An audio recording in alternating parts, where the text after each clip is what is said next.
They say Willow Lane is where the perfect people go to sleep. But some of us are just better at dreaming with our eyes open. The darkness that followed the extinguishing of the candles was not merely an absence of light, but a physical weight that seemed to press against the eyes and the chest, a heavy and suffocating blanket that smelled of damp earth and the lingering, acrid smoke of the snuffed wicks. For a moment that stretched into an eternity, there was no sound in the empty lot, save for the ragged, synchronized breathing of 8 people who had suddenly realized that the safety of their suburban existence was nothing more than a fragile glass pane that had just been shattered. Judge Thorne sat immobilized by the image that had burned itself onto his retinas, the after-image of the figure in his own bedroom window glowing violet in the blackness of his mind, the silhouette draped in the sacred vestments of his career, holding the instrument of his authority, a violation so personal and so precise that it felt less like a prank and more like a vivisection of his identity. The whisper that had announced the service still hung in the cold air, drifting between them like a draft from an open grave. And though everyone had heard it, no one could pinpoint its origin, for it had sounded as though it had come from right beside their own ear, a personalized invitation to a nightmare. No one moved, for to move was to acknowledge the reality of the situation, and to remain still was to hold on to the desperate, fading hope that this was a hallucination, a collective fever dream brought on by the stress of the season, or a gas leak, or some other rational, comfortable explanation that did not involve figures in windows and whispers in the dark.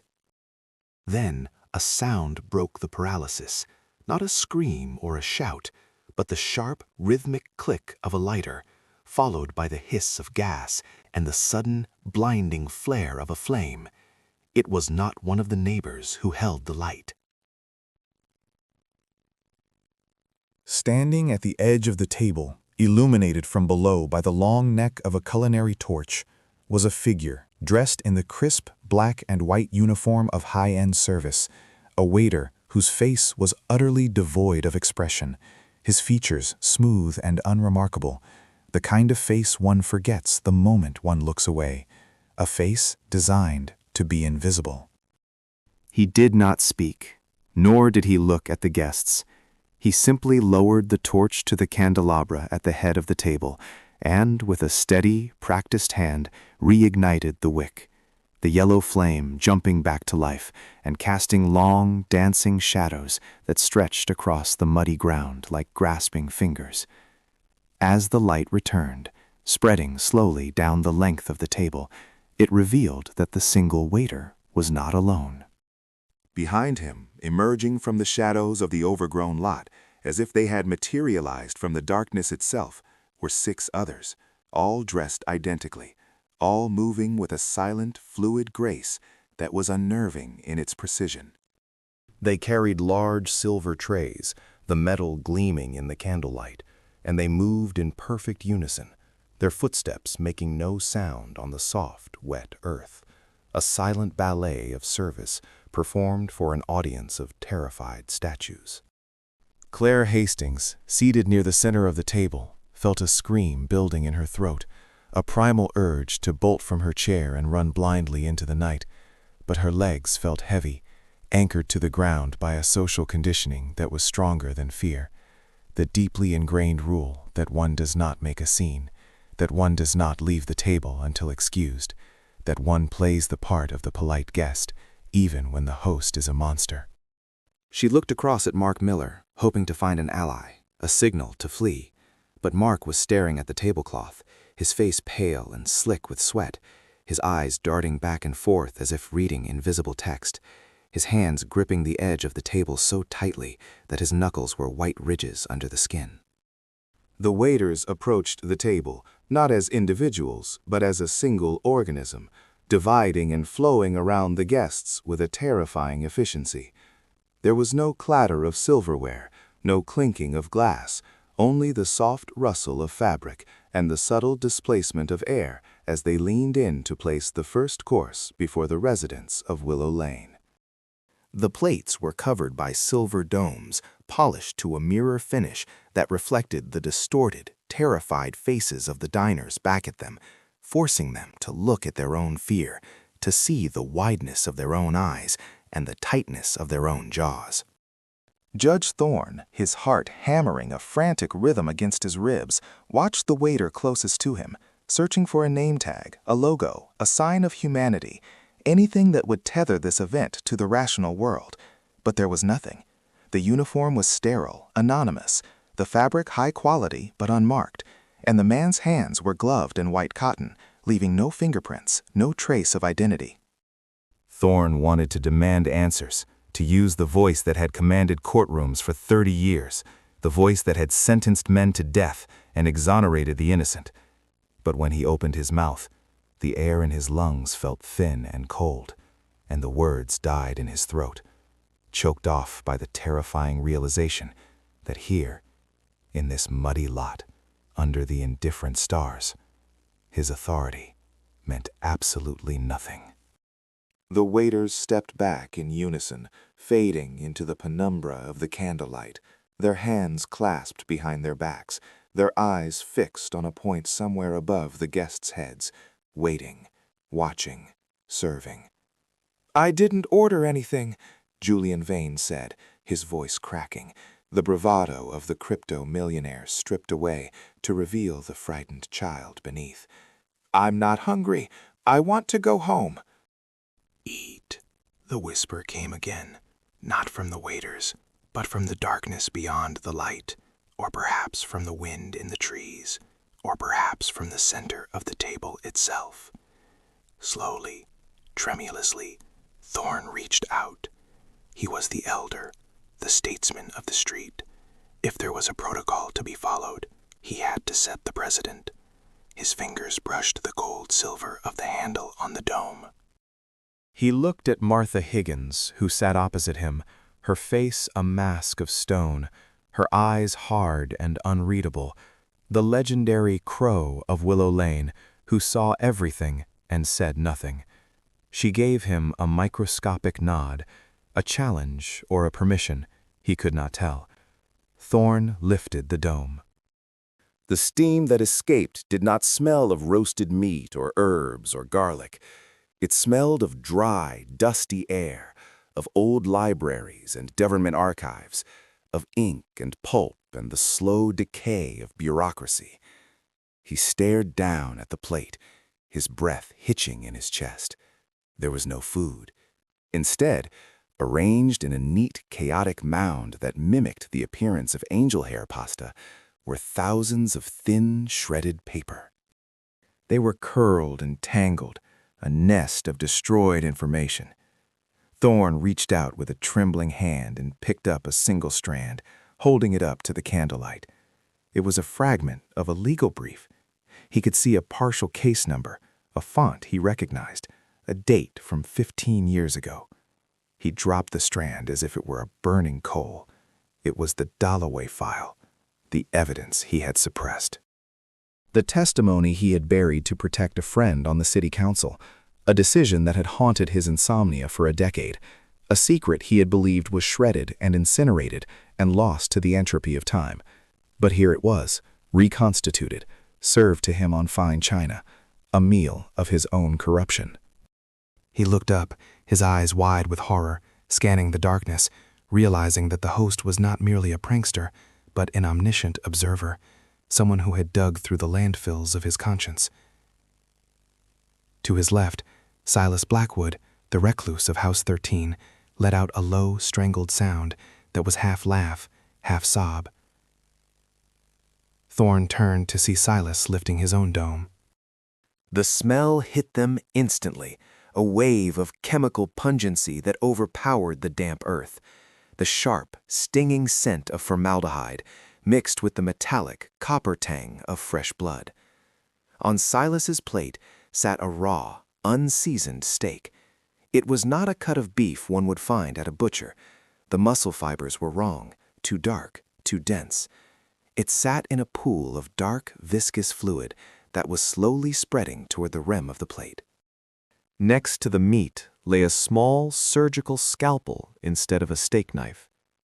Silas stared at the meat, his face draining of color, his nostrils flaring as he inhaled the scent of his own basement, the secret mixtures he used for his taxidermy, the preservation agents he bought under a fake name because they were no longer legal. But it wasn't just the chemicals. It was the meat itself. It looked like the muscle of a dog. "This is—" Silas whispered, his voice trembling. "This isn't food. It's a menu," Maya Chen said softly from the other end of the table. She hadn't lifted her dome yet. She was staring at the waiters, analyzing, calculating. "It's not dinner, it's a dossier." At house number 4's seat, Mark Miller was weeping silently. He had lifted his cover to reveal not a meal, but a bottle. It was a plastic bottle of whiskey, the cheapest brand available at the gas station on the highway, the kind with a label that peeled off in the humidity. It was the brand he drank in his car before coming inside to his family. It was the brand he hid in the hollow space behind the drywall in the garage. It was the brand he had sworn to Sarah he hadn't touched in 3 years. Next to the bottle was a single glass, and inside the glass was a key. A car key. The key to the vehicle he had crashed 6 months ago. The accident he had told Sarah was a hit and run in a parking lot. The accident that had actually happened when he blacked out on the frontage road. Sarah Miller looked at the bottle, then at her husband. Her expression shifted from fear to a cold, dawning realization. The silence between them was louder than any scream. She didn't ask. She didn't have to. The dinner table had become a confessional, and the sins of Willow Lane were being plated and served with impeccable timing. "Who are you?" Julian Vane shouted, standing up so abruptly that his chair fell backward into the mud with a wet thud. He pointed a shaking finger at the nearest waiter. "You can't do this. This is harassment. This is illegal imprisonment. I'll sue you into the ground. Do you know who I am?" The waiter did not blink. He did not flinch. He simply stood there, a statue in black and white, holding the silver tray like a shield. Julian spun around, his eyes wild, landing on Judge Thorne. "It's you, isn't it?" he accused, his voice rising to a hysterical pitch. "You're the judge. You're the one with the robes. You set this up. You want to scare us? You want to remind us of our little mistakes so we keep voting for your friends?" "So we keep quiet about the zoning changes?" Thorne looked up, his face gray and aged. "Julian, sit down. I am a victim here as much as you." "Bullshit," Julian screamed, kicking at the table leg. The vibrations rattled the china, causing the shredded legal briefs to shiver on Thorne's plate. "You're the only one with the power to pull this off. The robes in the window? That was theater, a distraction. You're sitting right here." "You're watching us squirm." "Julian, please," Claire sobbed, clutching her napkin to her chest. "You're making it worse." "I'm making it worse," Julian laughed, a jagged, manic sound. "Look at your plate, Claire. Look at it. What did he serve you? A picture of the nanny? A receipt for the pills?" Claire flinched as if struck, her hand flying to her mouth. The solidarity of the neighborhood, the thin veneer of politeness that held Willow Lane together, was fracturing in real time. The fear had turned inward, transforming into paranoia. They were no longer a group facing a threat. They were individuals trapped in a cage, turning on each other to avoid looking at the captor. In the midst of the shouting, Maya Chen remained quiet. She was the youngest on the street, a tech consultant who spent her days looking for patterns in data, for anomalies in code. She wasn't looking at the plates. She wasn't looking at the waiters. She was looking at the environment. She had noticed something. When Julian had kicked the tablecloth had shifted. It was a heavy velvet cloth, draping all the way to the ground, pooling in the mud. But when it moved, Maya had seen a glint of something that didn't belong in a muddy lot. Slowly, carefully, While Julian continued to berate the judge and Mark wept into his hands, Maya reached for her napkin. She let it slip from her fingers, watching it flutter down past her knees to land on the wet earth.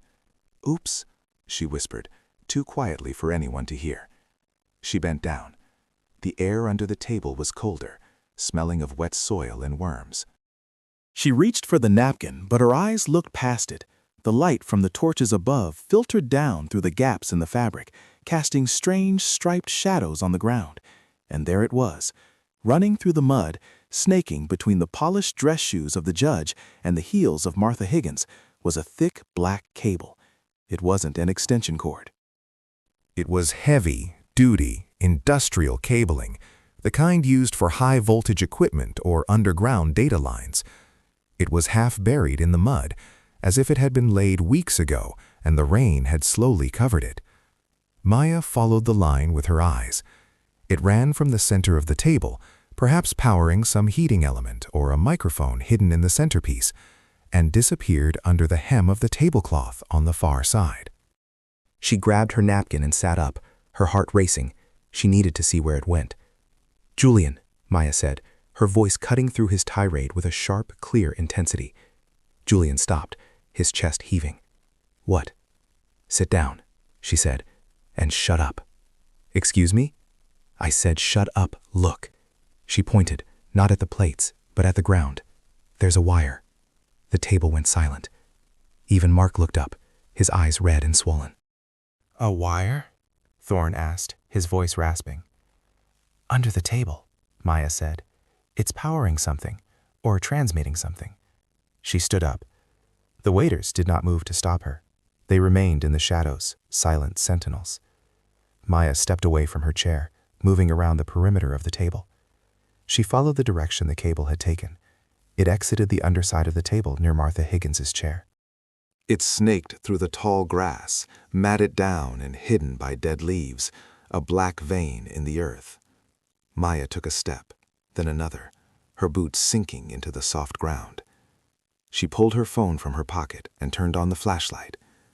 The beam cut through the darkness, illuminating the path of the cable. It didn't go toward the streetlights. It didn't go toward the power lines on the main road. It went straight across the empty lot, through the hedge line, and across the side yard of the house next door, house number 2, Martha Higgins's house. Maya stopped. She looked back at the table. Martha was sitting there, her hands folded calmly in her lap, her plate still covered.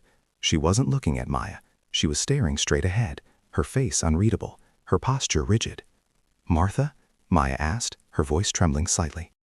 Martha didn't answer. Maya turned her light back to the house. The cable ran right up to the foundation of the dark, looming structure of house number 2. It disappeared into a basement window that had been painted black. The implications spiraled in Maya's mind. Martha was the head of the neighborhood watch. She knew everything about everyone. She had the keys to the spare gates. She watched the street from her porch all day. Was she the host? Was she sitting there reveling in their torture? Or was the wire going in to monitor her too? Maya took a step toward the house, drawn by the mystery of the black window. "Don't," a voice said. It wasn't Martha. It was the waiter. Maya froze. She turned the beam of her light onto the waiter who had spoken. It was the one who had lit the candles. He was standing directly in her path, blocking the way to house number 2. "The second course is not finished," the waiter said. His voice was smooth, devoid of accent, devoid of emotion. "Please return to your seat." "What is in that house?" Maya demanded, shining the light in his face. He didn't blink. His pupils didn't constrict. "Please return to your seat," he repeated. "And if I don't?" The waiter didn't answer. He simply took a step forward, then another. The other 6 waiters stepped out of the shadows, forming a semicircle, cutting off any escape route, herding her back toward the table. Maya backed up, her heart pounding against her ribs like a trapped bird. She retreated until her legs hit the back of her chair. She sat down. The waiters stopped. They faded back into the darkness, resuming their positions. The silence returned, heavier than before. The neighbors looked at Martha. Martha looked at nothing. Then, slowly, mechanically, Martha reached out. She placed her hand on the handle of her silver dome.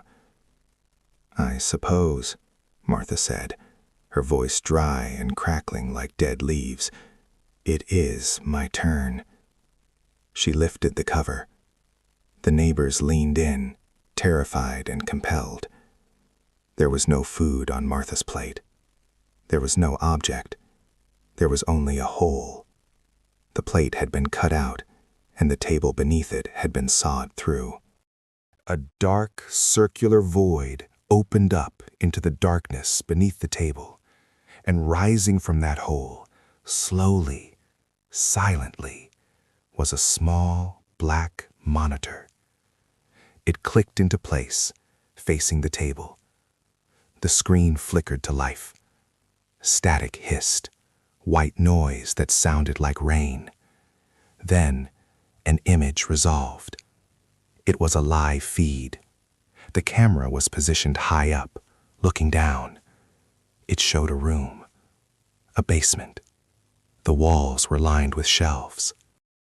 The shelves were filled with jars, and in the center of the room, tied to a chair with a bag over their head, was a figure. The figure was wearing a judicial robe. Thorne gasped, his hands flying to his throat. He looked at the screen, then at the empty house across the street where he had seen the silhouette, then back at the screen. "That's," Thorne whispered, "that's my robe." The figure on the screen moved, struggling against the ropes. "If that's your robe," Julian whispered, his anger replaced by a cold dread, "then who is wearing it?" The screen flickered again. Text appeared over the live feed, typed out letter by letter in a stark white font. Course 3. The truth. Eat. The screen went black. And then, from the darkness of house number 2, from the very basement window where the wire disappeared, came a sound. It was a scream. Muffled, distant, but undeniable. And then the sound of a door opening. Not a door in the house, a door in the ground, right behind the dinner table. The waiters turned their heads in unison to look at the patch of earth behind Julian's chair. The grass began to part. The earth began to rise. A hidden trap door, covered in sod and mud, was being pushed open from below. Light spilled out from the opening, a sickly red light that bathed the back of Julian's jacket in crimson. Julian turned, his eyes widening. A hand reached out from the earth, a hand covered in ink. The neighbors watched, frozen, as the trapdoor opened fully, revealing a staircase leading down into the mud, down into a space that should not exist under an empty lot. The waiter nearest to the opening gestured with a white, gloved hand, an inviting, terrifying sweep of his arm toward the underground passage. "The kitchen," the waiter said, "is open for inspection." The wind died. The candles flickered, and 8 people stared into the red throat of the earth, knowing that the dinner was over and digestion was about to begin. The red light did not flicker, nor did it waver in the wind that swept across the empty lot, for it was a light born of artificiality, a steady chemical crimson that seemed to stain the very air around it, turning the mist that clung to the grass into a suspension of bloody vapor. The neighbors sat frozen, their hands gripping the edges of the table or clutching the stems of their wine glasses, creating a tableau of paralyzed gentility against the backdrop of an impossible subterranean violation. The trapdoor, crusted with the dark, rich soil of the lot, stood open like a jaw unhinged, and from its throat rose a scent that had no place in a residential neighborhood, a smell that was not of rot or decay, but of ozone, of heated copper, of developing fluid, and the sterile, recycled air of a pressurized cabin. Julian Vane was the first to move, though it was not a motion of courage, but rather a recoil, his chair scraping violently against the uneven turf as he pushed himself backward, away from the red glow that illuminated the polished buttons of his jacket. He looked from the hole in the ground to the waiter who stood beside it, searching for some crack in the servant's facade, some twitch of humanity that might explain why a staircase existed beneath a plot of land that had been vacant for 20 years. But the waiter remained a statue of servitude, his hand still extended in that mocking, gracious gesture of invitation, his eyes fixed on a point just above the neighbors' heads, as if he were waiting for a curtain to fall or applause to begin. "This is insane," Julian whispered, the words tumbling out in a breathless rush that lacked his usual commanding timbre, fracturing the silence without truly breaking it. "We are leaving." Yet he did not stand. He did not stand because the screen on the table, the small black monitor that had risen from Martha's plate, was still glowing, and the figure in the judicial robe was no longer struggling. The figure was now perfectly still, their head cocked to the side as if listening, waiting for the audience to join them. Judge Thorne stared at the screen, his face drained of blood, his lips moving in a silent recitation of denial, for he knew, with the instinct of a man who has spent a lifetime weighing evidence, that the figure on the screen was not merely an actor, but a hostage, and that the hostage was being held in a room that lay at the bottom of those stairs. To leave now, to walk away into the darkness of the street, would be to abandon the narrative before the verdict was read, and Thorne, for all his cowardice, could not abide an unresolved case when he was the accused. "We have to go down," Thorne said, his voice trembling, a thin sound that was swallowed immediately by the wind. If we don't go down, we will never know who is wearing the robe." "I'm not going in a hole," Maya Chen said, her voice tight, her eyes darting between the waiters, who now formed a loose perimeter around the table, their spacing precise, their posture alert, blocking the easy exits to the street, not with force, but with presence. "Look at them. They want us to go down." Why would we do what they want? Because, Martha Higgins spoke, and her voice was different now, stripped of the frailty that had defined her for years, replaced by a hollow, resonant fatalism that sounded like stones grinding together underwater. Because the wire goes there. The wire from my house. The wire from your house, Maya. They all go there. We are already down there. We have always been down there. We just haven't looked yet. Martha stood up. Her movement was slow, painful, the creaking of her joints audible in the hush, but she moved with a gravitational certainty, stepping away from the table where the hole in her plate gaped like a wound. She walked past Julian, past the trembling judge, and approached the rim of the trapdoor, the red light catching the deep lines of her face, turning her into a grotesque mask of tragedy. She looked down into the earth, into the crimson throat of the staircase, and then, without looking back at her neighbors, without waiting for permission or protection, she placed her hand on the cold, sod-covered railing and took the first step. The sound of her foot striking the wood was heavy, a dull thud that vibrated through the ground, followed by the second step and the third, until her head disappeared below the level of the grass, and then her shoulders, and then she was gone, swallowed by the red glow. The silence that followed her departure was unbearable, a pressure that demanded release. One by one, the logic of the nightmare took hold. Silas Blackwood, the taxidermist, stood up, his nostrils flaring as he caught the scent rising from the tunnel. A scent he recognized, the smell of preservation, of things kept in stasis against their will. And he followed Martha, driven by a professional curiosity that outweighed his fear. Then Mark Miller, swaying slightly from the whiskey, his face slick with sweat, stumbled toward the opening, terrified of being left alone on the surface with the silent waiters. Thorne looked at Julian. Julian looked at the waiters, then at the empty street, where the shadows seemed to be lengthening, stretching out to grab them. He realized then that the street offered no safety. The street was merely the lid of the box, and they were already inside. "After you, Your Honor," Julian said, the sarcasm dead on his tongue, a mere reflex of a man who had run out of options. Thorne straightened his tie, a futile gesture of dignity, and walked to the trapdoor, descending with the stiffness of a man walking to the gallows.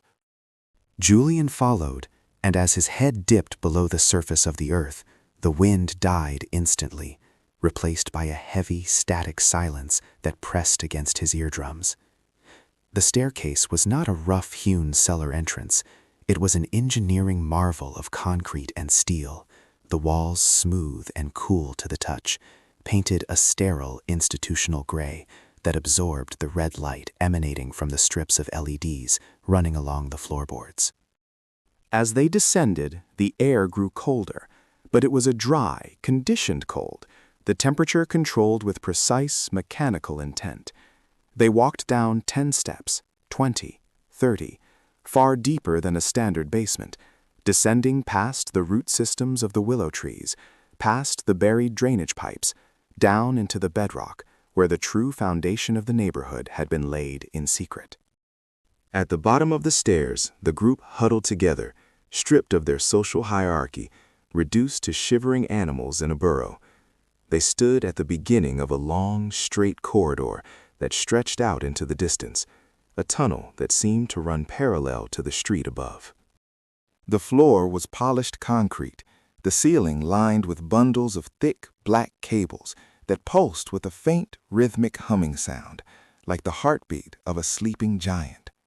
Along the left wall of the tunnel, at regular intervals, were heavy steel doors, each one marked not with a name, but with a brass number plate. Number 2, Number 4, Number 6. They were standing in the mirror image of Willow Lane, a subterranean reflection, where the houses were not homes, but vaults.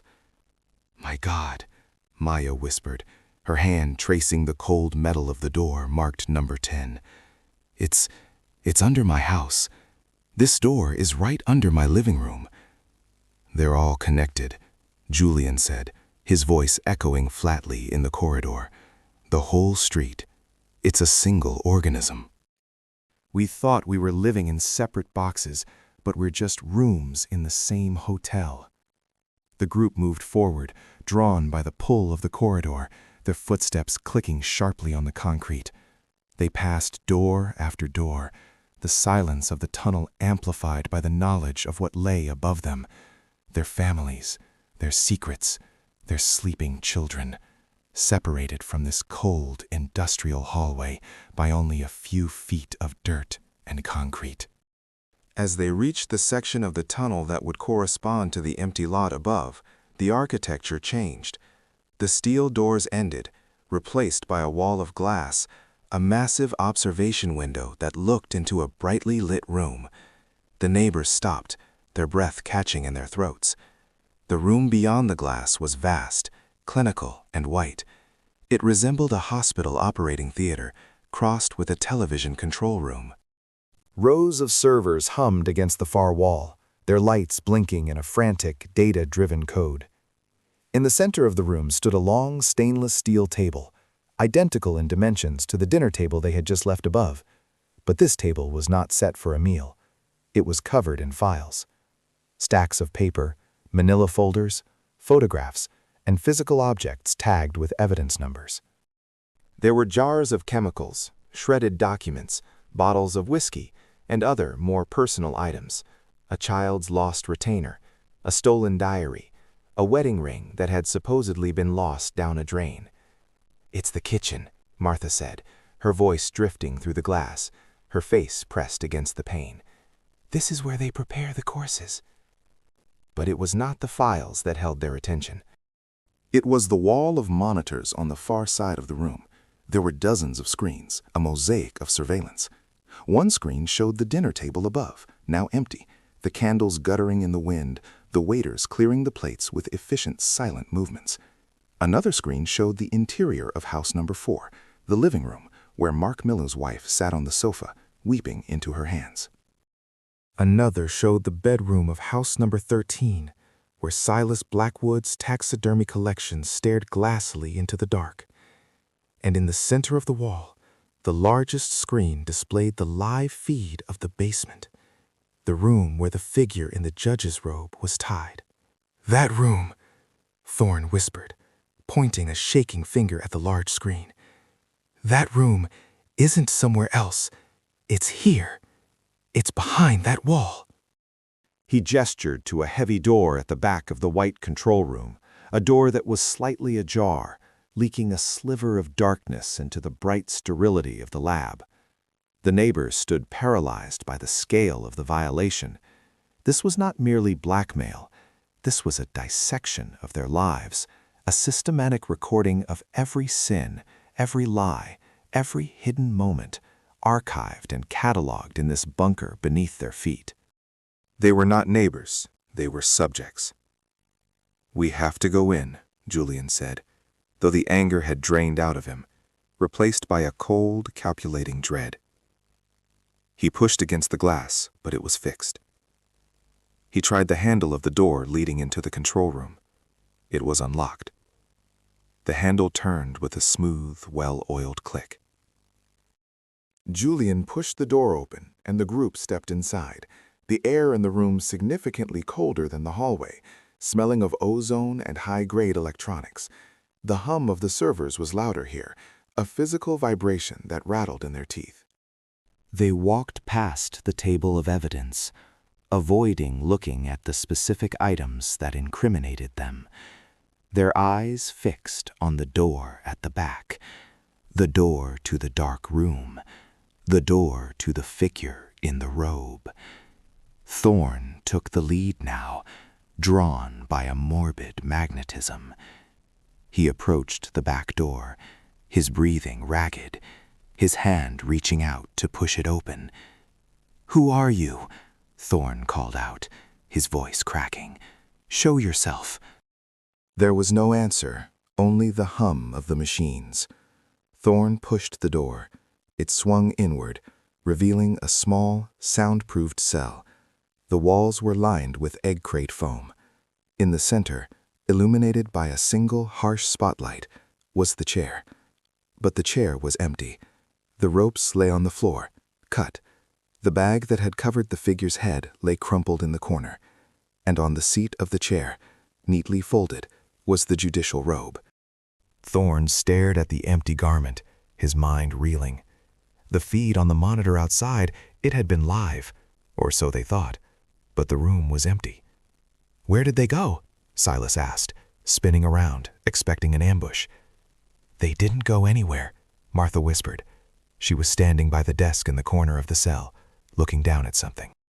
On the desk sat a vintage rotary telephone, heavy and black, its cord coiling away into the darkness of the wall. Beside it was a single plate, covered by a silver dome, identical to the one served above. "There's one more course," Martha said. She reached out and lifted the dome. Underneath, there was no food. There was only a small white envelope, sealed with red wax. Julian stepped forward and snatched the envelope, tearing it open with trembling fingers. He pulled out a card, thick, cream-colored stock, embossed with elegant black lettering. He read it aloud, his voice flat and dead in the soundproofed room. "The digestion requires time. Please return to your homes. The doors are unlocked. We will be in touch." "Return to our homes?" Mark Miller laughed, a hysterical, jagged sound. "How? Up the stairs?" "Past those things?" "No," Julian said, turning the card over. On the back was a diagram, a map of the tunnel system. It showed the corridor they had walked down, and it showed the doors. Number 2, number 4, number 6. "We go back through the tunnels," Julian said, looking up at the ceiling, at the tons of earth pressing down on them. "We go up into our own basements, from the inside." "I'm not going up there," Thorne said, backing away. "I'm not going back into my house, knowing there's a door in my basement that leads to this." "You have no choice, Judge," a voice said. It was not one of the neighbors. The voice came from the rotary phone on the desk. The group froze. The receiver was still in the cradle. The phone had not rung. The voice was coming from the speakerphone, tinny, distorted, but unmistakably calm. "The dinner is concluded," the voice on the phone said. It was a genderless voice, synthesized and smooth, lacking any inflection of threat, which made it infinitely more terrifying. "You have seen the kitchen. You have seen the menu. Now you must go home and wait for the bill." "Who is this?" Julian demanded, leaning over the desk, shouting into the black plastic device. "Is this you, Thorne? Is this some kind of sick joke?" "Go home, Julian," the voice said. Go home and check the wall behind the water heater. You'll find the door. It has been there since you moved in. We have watched you sleep for 5 years. We know about the girl in the photograph. We know about the money in the crawl space. Julian went pale, stepping back as if the phone had burned him. And you, Martha, the voice continued, soft and intimate. We know why you really keep the curtains closed. Go home. "What do you want?" Thorne whispered. "We want you to be better neighbors," the voice said. "We want a community based on truth. And now that you know where the truth lives, we expect full cooperation." The line clicked dead. A dial tone hummed, loud and monotonous, filling the small room. Then the lights in the control room flickered. Once, twice, and went out. Total darkness swallowed them. The only light came from the small, glowing LEDs on the servers in the other room, casting long, skeletal shadows that danced across the floor. And in that darkness, a sound began. It was the sound of heavy metal bolts sliding back. The sound of magnetic locks disengaging. Clack, thud, clack, thud, clack, thud. The sounds were coming from the hallway, from the tunnel. The doors to the houses, the doors marked number 2, number 4, number 6, were unlocking. They're opening the way up, Silas whispered in the dark. Or, Martha said, her voice drifting out of the blackness, they are letting something down. For a moment, nobody moved. The air in the underground bunker seemed to thicken, charged with the static of anticipation. They were trapped in the belly of the street, caught between the empty lot above and the secrets of their own homes below. Then, from the far end of the tunnel, back near the staircase where they had entered, came the sound of footsteps. Not the polite, soft-soled tread of the waiters. These were heavy, deliberate steps, hard heels striking concrete, slow, methodical, approaching. And accompanying the footsteps was a sound that made Judge Thorne's blood turn to ice. It was the rhythmic tapping of a cane. Tap, step, tap, step. The neighbors huddled together in the dark cell, staring out into the dimly lit control room, watching the open door that led to the corridor. The footsteps grew louder. The tapping grew sharper. Someone was coming down the stairs. Someone who did not need an invitation. Julian reached out in the dark, his hand brushing against the cold steel of the desk, his fingers closing around the heavy receiver of the phone, clutching it like a weapon.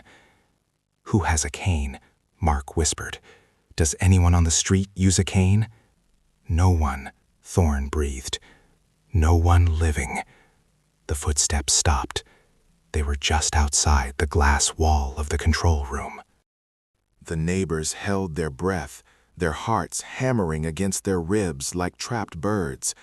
They waited for a face to appear in the glass, illuminated by the blinking server lights.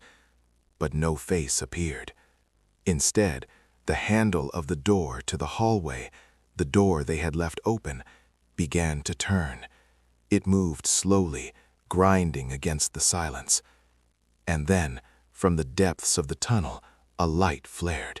Not red, white, blindingly bright. A flashlight beam, cutting through the darkness, sweeping across the glass, searching.